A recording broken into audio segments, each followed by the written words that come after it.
মাখজুমিয়া গোত্রের এক নারী চুরিতে ধরা পড়ল। সাহাবীরা যে বলে, ইয়া রাসূলুল্লাহ, অনেক বংশীয় মেয়ে, আপনি হাত কেটে দিয়েন না, মাফ করে দেন। কি করেন? আল্লাহ রাসূল সাল্লাল্লাহু আলাইহি ওয়াসাল্লামের চেহারাটা আগুনের গোলার মতো লাল হয়ে গেল, রেগে গেলেন। আল্লাহ রাসূল বললেন, এত বড় সাহস পেলে কোথা থেকে? এটা আল্লাহর আইন। চিল্লায় বলো, কার আইন? লাউ কানাত ফাতিমাতু বিনতি মুহাম্মদ সারাকাত লাকাতা মুহাম্মাদুন ইয়াদাহা। আরে বানু মাখজুমিয়া গোত্রের মেয়ে তো দূরের কথা, আমার কলিজার টুকরা ফাতেমাও যদি চুরিতে ধরা পড়তো, আমি ফাতেমার ডান হাত কেটে দিতে 1 সেকেন্ডও দেরি করতাম না।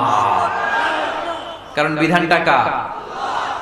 এত মাইট দেয়া হলো বিশ্বনবীকে, এত অত্যাচার করা হলো, তিনি রেগে যেতেন না। কিন্তু আল্লাহর জমিনে আল্লাহর বিধান লঙ্ঘিত হলে তিনি রেগে যেতেন, ঠিক কিনা?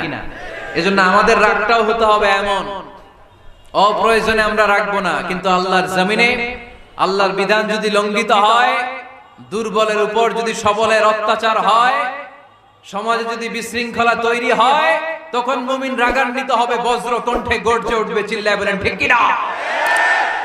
এছাড়া মুমিন রাগকে নিয়ন্ত্রণ করে। এটা মুত্তাকিদের বৈশিষ্ট্য। আল্লাযীনা ইউনফিকুনা ফিস সাররা'i ওয়াদ দাররা। মুত্তাকিন